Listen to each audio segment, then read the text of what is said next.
Hi, everyone. I'm That Sociology Teacher, and today we are tackling a massive question. How did you become you? Becoming who we are is a lifelong journey, and our personalities, morals, and social skills don't just appear overnight.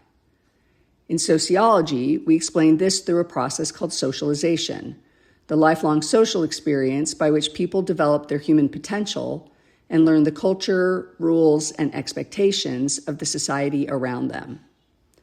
While biology gives us the raw ingredients, it is social interaction that actually cooks the meal.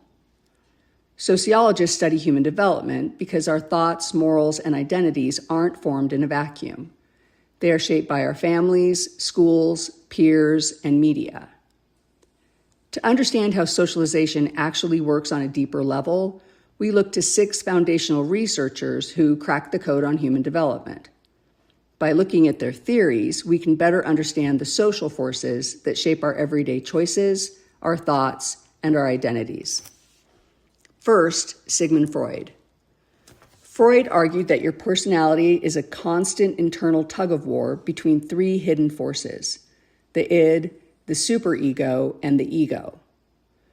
Imagine you are studying for a massive exam, but spot a delicious piece of cake in the fridge. Your id is your inner toddler, screaming for instant gratification and demanding you eat the cake immediately. Your superego is your moral conscience, acting like a strict parent, whispering that cake is unhealthy and that you're taking away time from studying.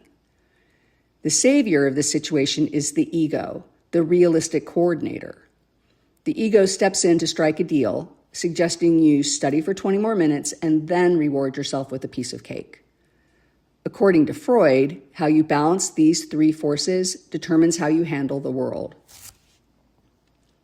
As we manage these internal battles, our brains are also learning how to process the world around us, a concept Jean Piaget explored through his theory of cognitive development. Piaget showed that children don't just know less than adults, they actually think in completely different ways. For instance, when you play peekaboo with an infant and cover your face, they legitimately believe you have ceased to exist because they lack object permanence. As you grow into a teenager and adult, your brain reaches what Piaget called the formal operation stage. At this point, you gain the ability to think abstractly, allowing you to understand complex metaphors, critique societal flaws, and recognize the deeper meaning when someone says, "We need to talk."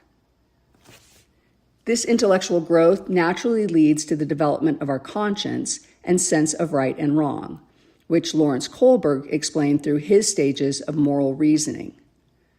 To understand this, imagine driving late at night and coming to a red light in the middle of nowhere at 3 a.m. If you stop only because you are terrified of getting a ticket, you are operating at the pre-conventional level, which is entirely driven by punishment and reward.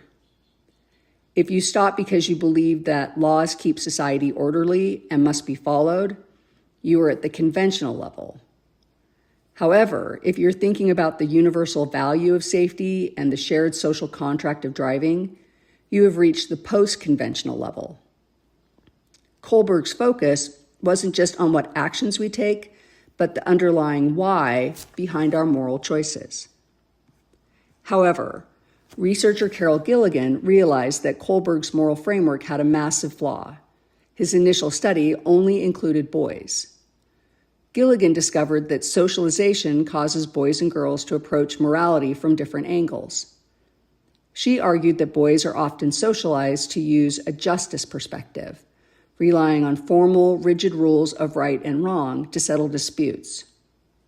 Girls, on the other hand, are often socialized toward a care and responsibility perspective, which prioritizes personal relationships, empathy, and the specific situation behind an action. While a justice mindset looks at the rule book to solve a conflict, a care mindset asks how to fix the problem without hurting anyone's feelings. Shifting from morality to our sense of identity, sociologist George Herbert Mead believed that our actual concept of self is built entirely through social interaction. Mead split the self into 2 parts, the I and the me. The I is your spontaneous, impulsive side, the part of you that wants to randomly burst into song in a completely quiet library. The me is your socialized self, the cautious voice in your head asking what people will think if you actually do it. Through this process, we learn to interact with what Mead called the generalized other, which is just a sociological term for widespread cultural norms. When you choose an outfit in the morning based on what is considered acceptable at school, you are actively balancing your I and me against the expectations of the generalized other. Finally, Erik Erikson took a broader look at this journey, mapping out 8 distinct stages of development that span an entire lifetime. While other researchers focused primarily on childhood, Erikson argued that we face a unique psychosocial crisis at every stage of life, from infancy to old age. For teenagers, the primary battle is stage 5, identity versus role confusion.